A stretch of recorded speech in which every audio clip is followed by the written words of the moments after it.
Brian and Kevin here from the StorageReview Lab. Today we're taking a look at the most exciting product, at least according to you guys, that we've seen all year. This is the NVIDIA DGX Spark.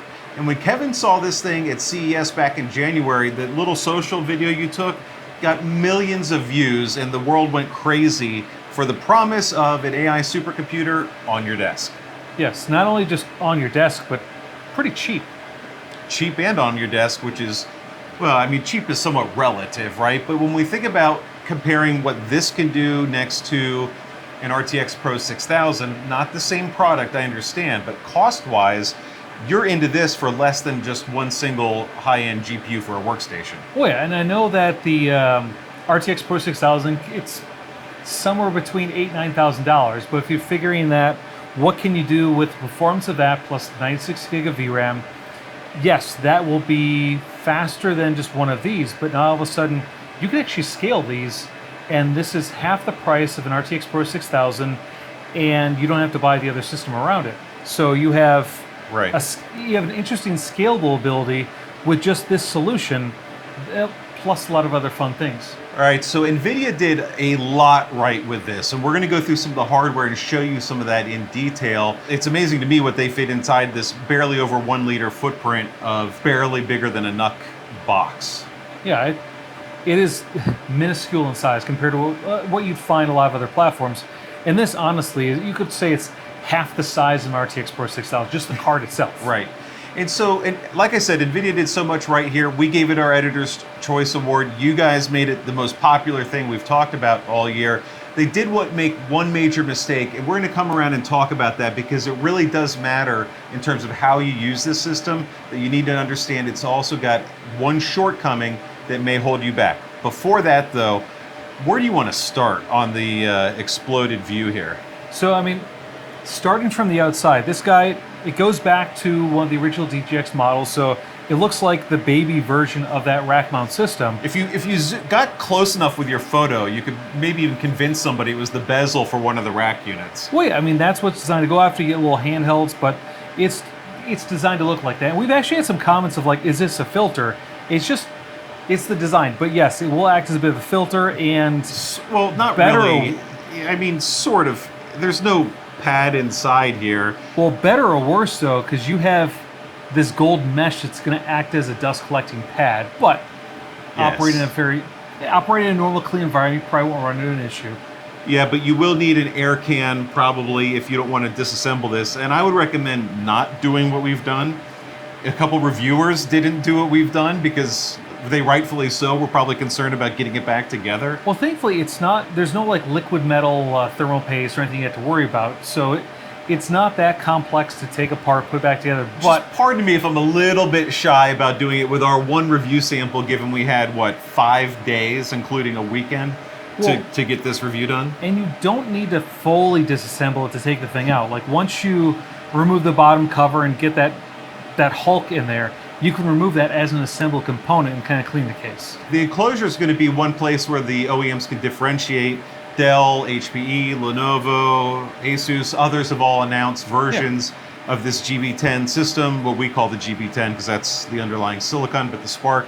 And so they'll change this bit of it. The rest is going to be pretty prescriptive from the OEMs, right? Well, I think so. So they're all going to... It looks like everyone's going to have the same baseboard. Right. Now, the part that I'm not sure is like, is it going to be the same fans, the same heat thermal structure? Because that could be some differentiation there. And even before we took this thing apart, we were wondering maybe is the Wi-Fi card a separate component? It's soldered on. So the only thing that's removable from this board is the little M.2 SSD. All right, so let's work backwards. We started with the top lid. The bottom lid is, I mean, part here and part here, right? So the bottom cover is kind of interesting. So this guy goes on, and the only things you see on the bottom are these little Wi-Fi and Bluetooth antennas. So why would you...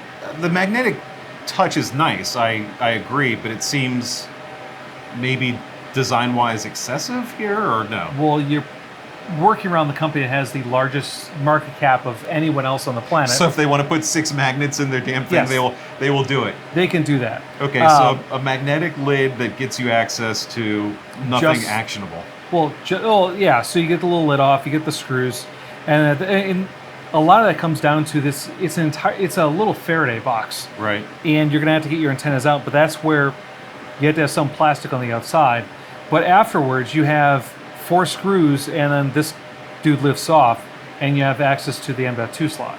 Okay, so let's talk about that. Actually, this piece goes in between still, right? Well, so when you lift the cover off, this is what you're going to see from that base plate. Right, This is okay. a little thermal structure that covers some of the components on the underside of this board.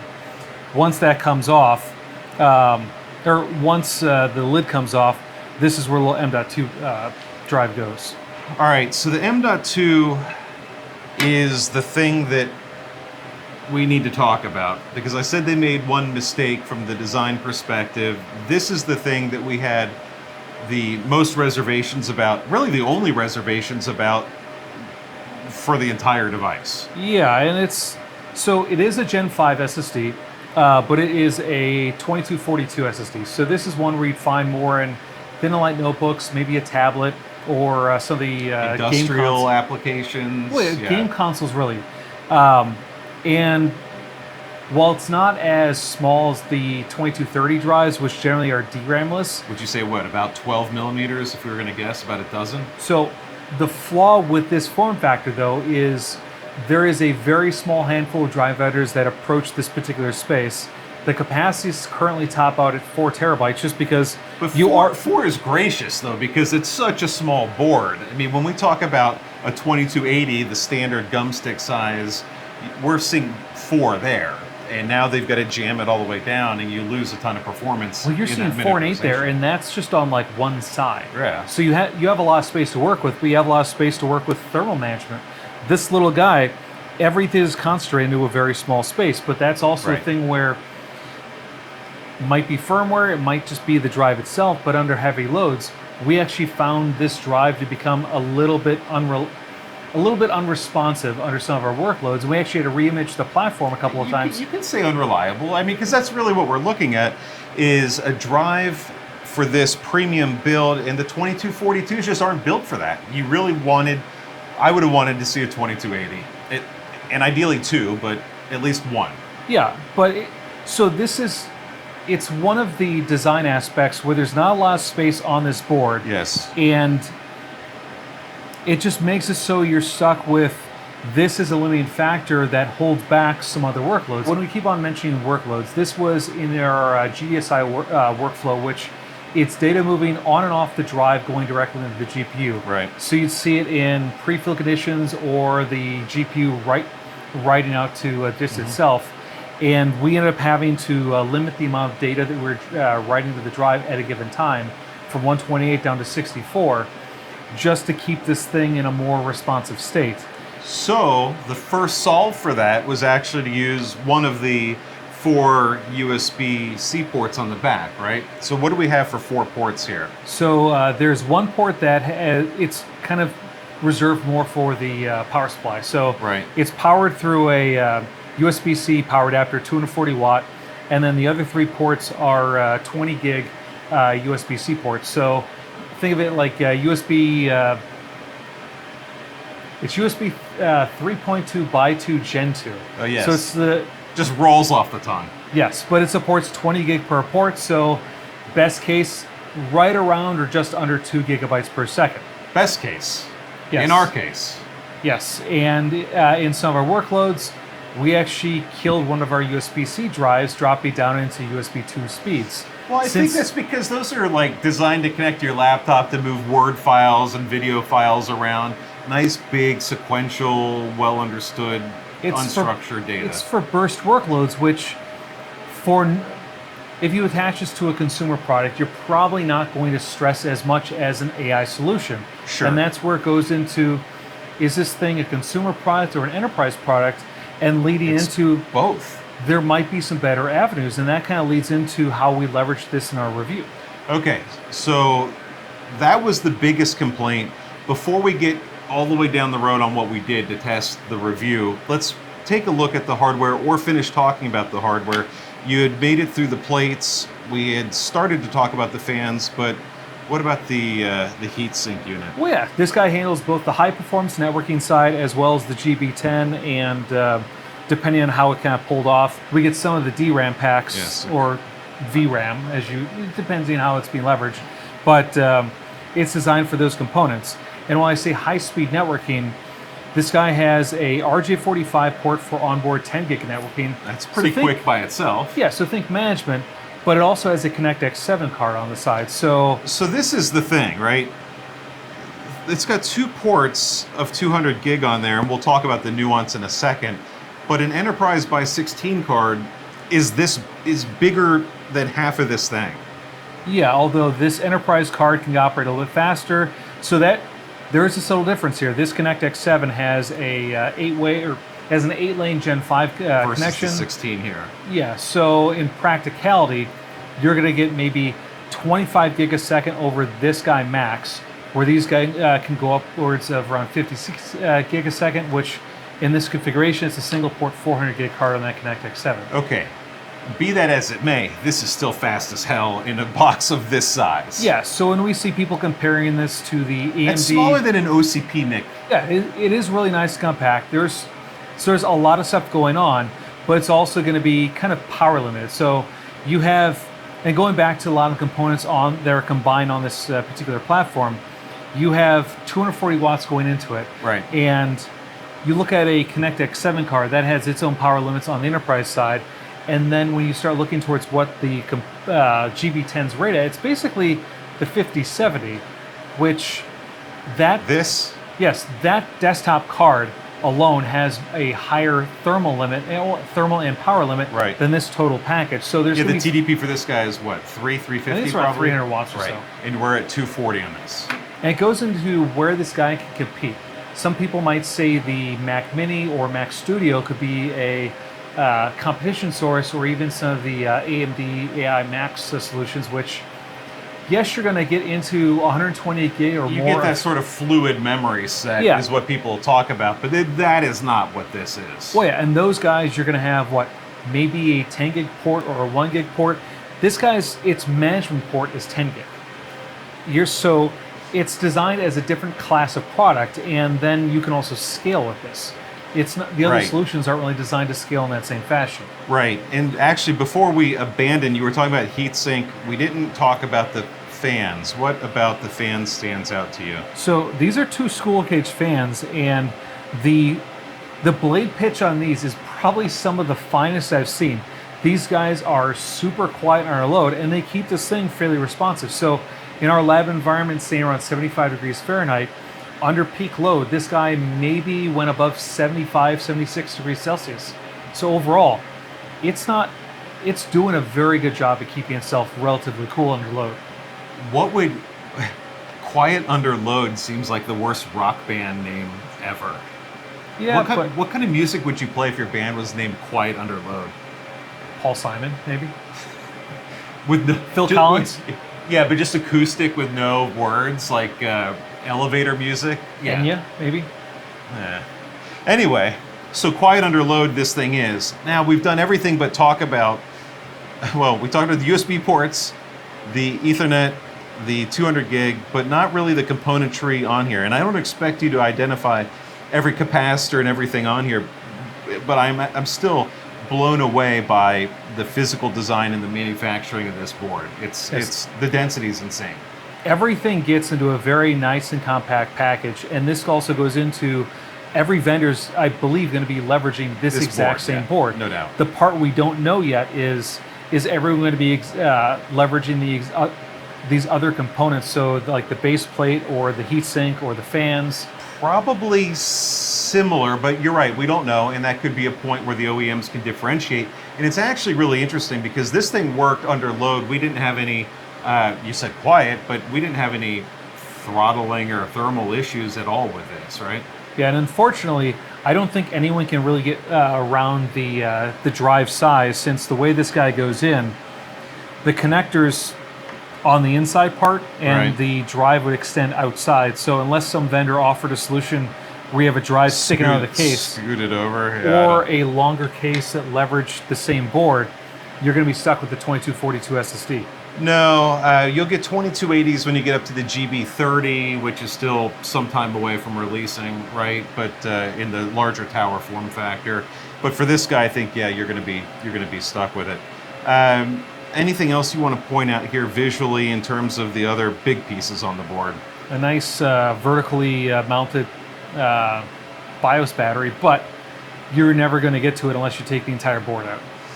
And you probably aren't going to need to worry about getting into it either, though. So talk about performance a little bit. We've got a full review up on the website. We'll link to that in the description with an immense amount. I'm actually so impressed with our team. We literally had 5 days with this to publish our review. The amount of work you and Devanch and Dylan and the rest of the guys got done was pretty epic. And yes, we had a couple of workloads running down to the time we published. And it was like 15 minutes after we published, we fit the remaining charts in. But some came in afterwards, but that's okay. There was so much data to collect on here that we didn't want to compromise on just covering the initial demos that NVIDIA released, or just like the really light touch stuff. We really wanted to dive into it for our publication. Well, I mean, the people that want to see this are real practitioners, and so they care about what these applications do. And so we've got, you mentioned the storage testing, but we've got charts and charts and charts for days and use cases for real AI practitioners, real AI workloads. We would do it a disservice to try to talk through all of that in this video, but just take your time and we do want to mention, so on that SSD, we had limits of getting into really strong read and write performance.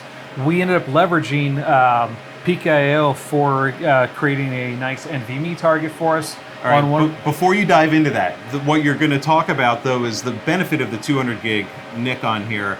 For primary use cases right now, NVIDIA sees a way where practitioners may want to put two of these together, so daisy chain using one of the ports, right?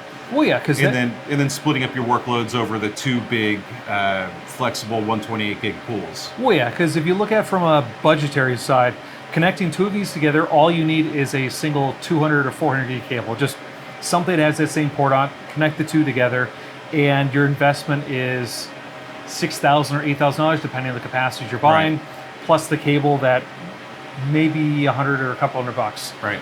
If you want to scale up to either using some shared storage solutions or other larger scale, let's say you build an NVL72 out of Sparks. Yes, if we got 71 more, we could make the poor man's NVL72.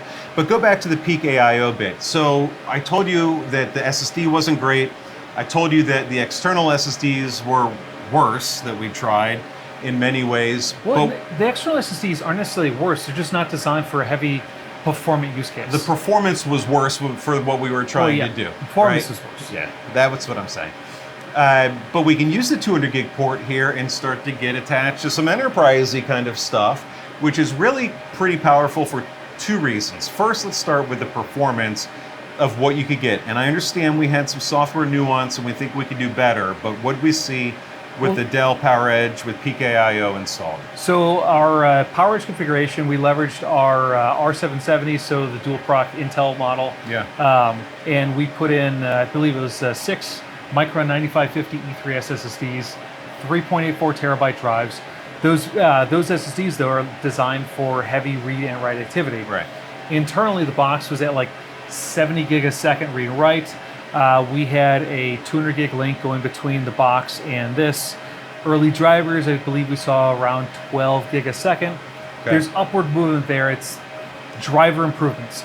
But that happens, to be fair, every time something new like this comes out. Even the gaming, well, that's not a gaming card. Wait, what is Yeah, the drivers are always a challenge when any new tech comes out. We've seen that with the gaming cards. We've seen that with others where the hardware outkicks the software a little bit at times. Yeah, I mean, so that'll get better.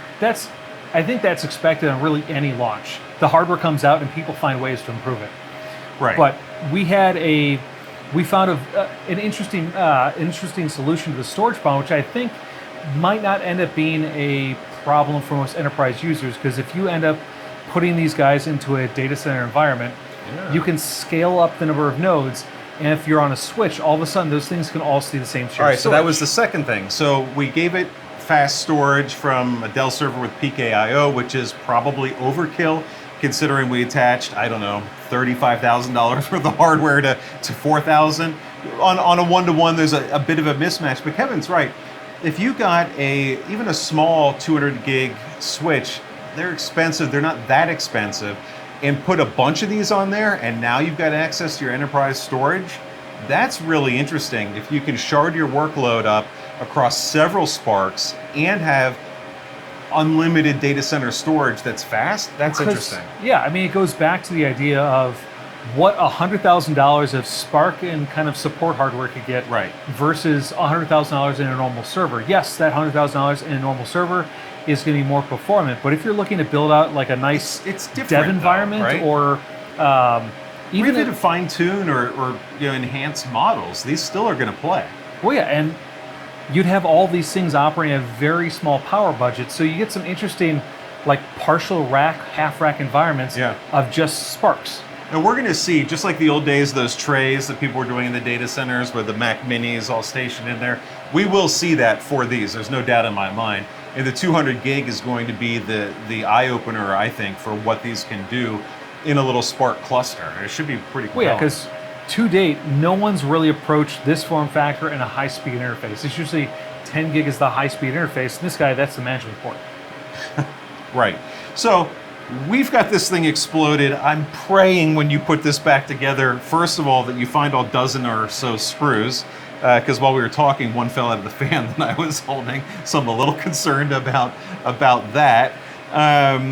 And once we get it back together, we get it working, and then we're going to do some more extensive testing, see how this works over a couple thousand miles of exercising it, like a Honda Civic, and then yeah, let's hope we get in another bunch of them and start to build out a more enterprisey use case for what you could do with these in the data center.